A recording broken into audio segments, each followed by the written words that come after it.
សួស្តីបងប្អូនអរគ្នាថ្ងៃនេះខ្ញុំមានវីដេអូថ្មីមួយទៀតហើយដើម្បីមកចែកម្លែកជូនបងប្អូនអរគ្នាហើយវីដេអូខ្ញុំថ្ងៃនេះគឺខ្ញុំនិយាយពាក់ព័ន្ធពីរបៀបដាក់ឈ្មោះនៅលើ lock screen ទូរស័ព្ទរបស់យើងបងប្អូនអរគ្នាអញ្ចឹងតោះយើងទៅមើលតើគ្នាតើខ្ញុំដាក់ lock screen ដាក់ឈ្មោះនៅ lock screen បែបម៉េចនៅក្នុងទូរស័ព្ទ iPhone របស់យើងបងប្អូនអរគ្នាអញ្ចឹងជាដំបូងអ្នកគ្នាចូលកម្មវិធី setting មកអ្នកគ្នាចូល setting បន្ទាប់ពីអ្នកគ្នាចូល setting ហើយអ្នកគ្នា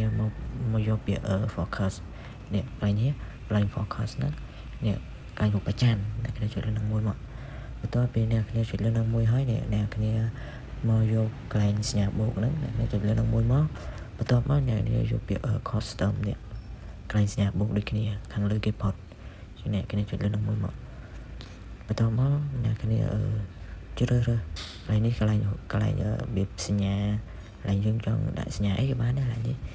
សាច់ចិត្តបងប្អូនអរគ្នាអញ្ចឹងខ្ញុំដាក់យកពុកហ្គីតាមួយមកបន្ទាប់មកនេះកន្លែងនេះគេឲ្យយើងដាក់ឈ្មោះបងប្អូនអរគ្នាអញ្ចឹងកន្លែងនេះអ្នកគ្នាដាក់ឈ្មោះមកអ្នកគ្នាចង់ដាក់ឈ្មោះយើងក៏បានដាក់ឈ្មោះណាគេក៏បានដែរហ្នឹងអ្នកគ្នាដាក់មកអ្នកគ្នាចង់ដាក់អីក៏បានឧទាហរណ៍ខ្ញុំដាក់ឈ្មោះខ្ញុំដាក់អក្សរធំទាំងអស់ហ្នឹងហើយបន្ទាប់មកកន្លែងនេះអ្នកគ្នាអាចដាក់ emoji បានបងប្អូនអរគ្នាអញ្ចឹងអ្នកគ្នាដាក់ emoji មកឧទាហរណ៍ខ្ញុំដាក់នេះមួយហើយនឹងនេះមួយដាក់ចេះឧទាហរណ៍ខ្ញុំដាក់ប៉ុណ្ណឹងបន្ទាប់ពីអ្នកគ្នាដាក់ប៉ុណ្ណឹងហើយអ្នកគ្នាចុច next មកអ្នកគ្នាចុច next មួយមកបន្ទាប់មកដល់កន្លែងនេះអ្នកគ្នាចុចពាក្យ customize focus នេះកន្លែងហ្នឹងអញ្ចឹងអ្នកគ្នាចុចលើនឹងមួយមកអូខេពេលមកដល់កន្លែងនេះនេះកន្លែង choose purple អញ្ចឹងអ្នកគ្នាចុចលើនឹងមួយមកចុចលើនឹងមួយមកបន្ទាប់មកអ្នកគ្នាត្រូវចុចលើនេះបើសិនជាវាចុចនៅកន្លែងនេះខាងលើនេះអញ្ចឹងអ្នកគ្នាត្រូវយកខាងក្រោមនេះឬពាក្យ hello notification from ហ្នឹងហើយកន្លែងនេះយើងអាច add នរណាម្នាក់បានអញ្ចឹងអ្នកគ្នាចង់ add អូខេ add ហ្នឹង add បែបម៉េចវាថា add ឈ្មោះនរណាម្នាក់ដែលយើងចង់ add ដាក់នៅហ្នឹងចង់ចុចលើនឹងមួយមកតើមកអ្នកគ្នាចុច add ឈ្មោះមកឧទាហរណ៍ខ្ញុំចុចចង់ដាក់ម៉ាក់ខ្ញុំឬមួយក៏ប្អូនខ្ញុំអីចឹងតែអញ្ចឹងដាក់ម៉ាក់ខ្ញុំអញ្ចឹងទៅបន្ទាប់មកអ្នកគ្នាចុចពាក្យ down មកហ្នឹងហើយបងប្អូននេះបន្ទាប់មកអ្នកគ្នាយកពាក្យ next មកទៀតមកអញ្ចឹងពេលបណ្ដោះកន្លែងនេះអ្នកគ្នាយកពាក្យ everybody នេះខាងលើគេហ្នឹងបន្ទាប់មកចុចពាក្យ down មកបងប្អូនអរគ្នាបន្ទាប់មកយើងមកយកនេះមួយទៀតបងប្អូនអរគ្នានេះ choose app អញ្ចឹងអ្នកគ្នាចុចលើនឹងមួយមកបន្ទាប់មកអ្នកគ្នាយកពាក្យនេះ add នេះឃើញទេ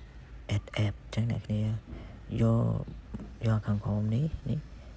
យក allow notification from បន្ទាប់មកអ្នកគ្នាយកចុចកន្លែង add នេះ add app អញ្ចឹងអ្នកគ្នាចុចលើនឹងមួយមកបន្ទាប់មកយើងទៅ add app យើងទាំងអស់មកអញ្ចឹង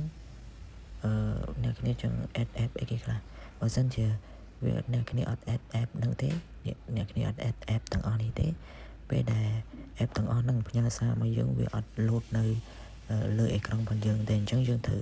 add app ដែលយើងប្រើប្រាស់ហ្នឹងណា app ដែលវាមានត្រូវ load សារឲ្យយើងមើលអញ្ចឹងបងប្អូនអរគ្នាអញ្ចឹងអ្នកគ្នាត្រូវ add អញ្ចឹងនេះវា load គ្រីសមកអញ្ចឹងឲ្យយើងស្រាប់ឲ្យបងប្អូនអរគ្នាបើអ្នកគ្នាចង់ add អីថែមអ្នកគ្នាគាត់តែ add app ហ្នឹងមកបន្ទាប់មកអ្នកគ្នា add អីថែមមកក៏បានដែរអញ្ចឹងអ្នកគ្នា add មកអ្នកគ្នាចង់ add អីបញ្ចូលទៀតដែលវាត្រូវ load សារមកឲ្យយើងពេលដែលក្រុមហ៊ុនឬមួយក៏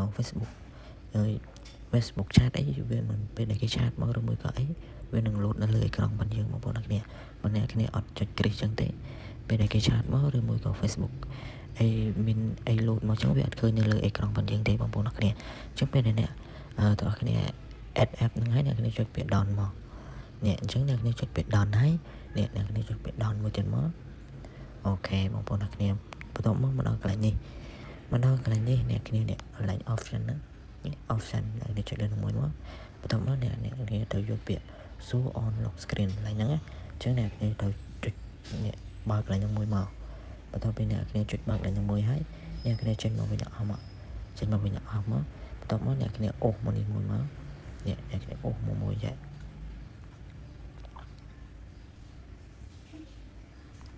ចឹងអ្នកគ្នាអូសមកចឹងមួយមកនេះអញ្ចឹងមកយកកន្លែងនេះfocus ណាកន្លែងហ្នឹងអ្នកគ្នាចុចលើនឹងមួយមក បន្ទាប់មកនេះយើងបាន add វិញបងប្អូនអរគ្នានេះឈ្មោះខ្ញុំហ្នឹងបន្ទាប់មកយើងចុចលើនឹងមួយមកអូខេអញ្ចឹងយើងបើកខៃឲ្យបងប្អូនអរគ្នាឃើញទេបន្ទាប់ពីយើងបើកខៃអញ្ចឹងអ្នកគ្នាអូសមកខាងមុនដើម្បីមើលនេះឃើញទេបងប្អូនអរគ្នាអានេះឈ្មោះដែលខ្ញុំបានដាក់មិញបងប្អូនអរគ្នាឃើញទេនេះអ្នកគ្នាឃើញទេឈ្មោះខ្ញុំហ្នឹងចឹងពេលដែលយើង lock screen ទៅវានឹងចេញឈ្មោះខ្ញុំបែបនេះឃើញទេបងប្អូនអរគ្នាអញ្ចឹងរបៀបដាក់ឈ្មោះនៅលើ lock screen របស់ខ្ញុំមានតែប៉ុណ្្នឹងទេបងប្អូនអរគ្នាបើសិនជាមានវីដេអូថ្មីឬមួយក៏អីទៀតខ្ញុំនឹងធ្វើវីដេអូដើម្បីចែកម្លែកបងប្អូនអរគ្នាទៀតបងប្អូនអរគ្នាចឹងជាចុងក្រោយកុំភ្លេចជួយ Subscribe Channel ខ្ញុំម្នាក់មួយផងដើម្បីទទួលបានវីដេអូថ្មីពីខ្ញុំបន្តទៀតបងប្អូនអរគ្នាអរគុណច្រើនបងប្អូនអរគ្នាកុំភ្លេចជួបគ្នានៅវីដេអូក្រោយទៀតបាយបាយអ្នកគ្នា